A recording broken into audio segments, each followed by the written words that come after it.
Welcome to சிஸ்டார் official. இன்றைக்கி ஒரு முக்கியமான இன்ஃபர்மேஷன் பற்றி தான் இந்த பதிவில் பார்க்க போகிறோம்.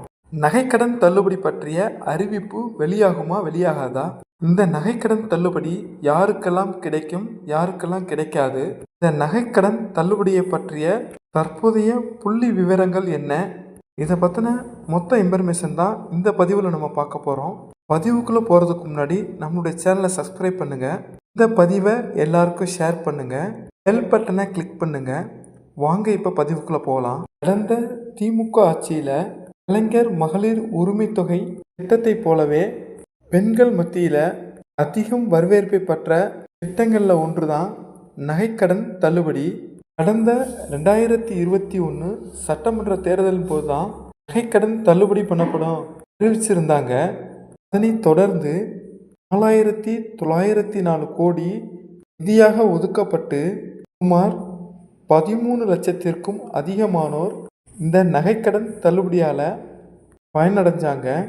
அதனைத் தொடர்ந்து தற்போது 2026க்கான சட்டமன்ற தேர்தல் அறிவிப்பு வெளியாக இருப்பதால் மீண்டும் நகைக்கடன் தள்ளுபடி அறிவிக்கப்படுமான்னு பயனாளிகள் அனைவரும் எதிர்பார்த்த வண்ணமே இருக்காங்க.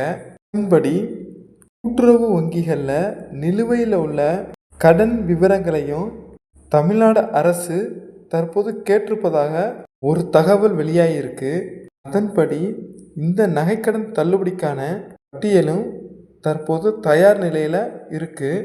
யாருக்கெல்லாம் இந்த நகைக்கடன் தள்ளுபடி செய்யப்படும்னு கொடுத்துருக்காங்க.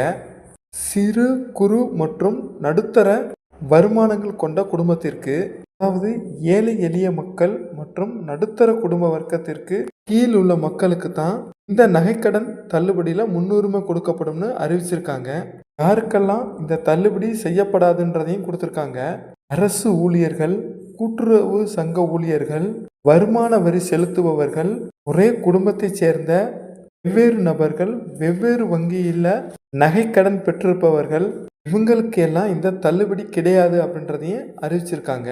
இந்த தகுதியானவங்களை எப்படி தேர்ந்தெடுக்கிறாங்க அப்படின்னா, யாருக்கு இந்த தள்ளுபடி கொடுக்கணும் அப்படின்றத அதிகாரிகள் ஆய்வு செய்து அதை ஒரு பட்டியலை தயார் செய்து வங்கி மண்டல இணைப்பதிவாளர் அலுவலகத்துக்கு அனுப்புகிறாங்க. அந்த பட்டியலை அவங்க ஆய்வு செய்து ஒப்புதல் படிவம் வழங்குறாங்க. அந்த ஒப்புதல் படிவத்தை கொண்டு தான் இந்த நகைக்கடனை தள்ளுபடி பண்ணுறாங்க. இந்த நகைக்கடன் தள்ளுபடியை பற்றி தற்போதைய புள்ளி விவரங்கள் என்னன்றதை இப்போ பார்க்கலாம். 2021 நகைக்கடன் தள்ளுபடி பண்ணும் பொழுது 6000 கோடி பணத்தை தமிழக அரசு தவணை முறையில் கூட்டுறவு வங்கிகளுக்கு தொகையாக வழங்கிட்டு வந்திருக்காங்க. இதில் நிலுவையில் உள்ள வட்டி மட்டும் 400 கோடிக்கு மேலே இருந்திருக்கு.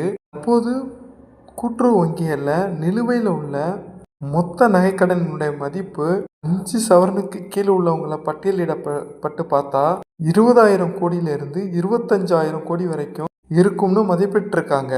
போன முறை 6000 கோடி தள்ளுபடி தொகையை அரசு செலுத்துவதன் போது வங்கிகள் பெரும் நெருக்கடியை சந்தித்துள்ளது. ஆனால் தற்போது 25,000 கோடிக்கு மேலே கடனை தள்ளுபடி பண்ணுறது வங்கிகளுக்கு மிக பெரும் பின்னடைவை ஏற்படுத்தும்.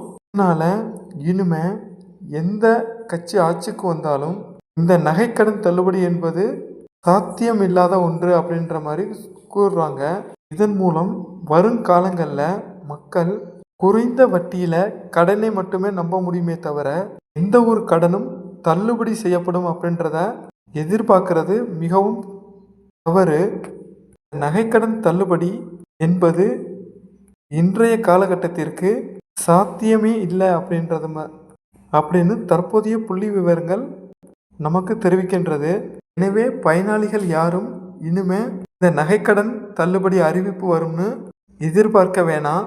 இந்த பதிவு பிடிச்சிருந்தா லைக் பண்ணுங்கள். இந்த பதிவில் ஏதாவது சந்தேகம் இருந்தால் கமெண்ட் பாக்ஸில் தெரிவிங்க. இந்த பதிவை எல்லாருக்கும் ஷேர் பண்ணுங்கள். இது மாதிரி அறிவிப்புகளையும் திட்டங்களையும் தெரிஞ்சு கொள்றதுக்கு நம்முடைய சேனலை சப்ஸ்கிரைப் பண்ணுங்கள். மீண்டும் இது மாதிரி ஒரு நல்ல பதிவில் சந்திக்கலாம். தேங்க்யூ ஃபார் வாட்சிங் வீடியோ. Thank you friends.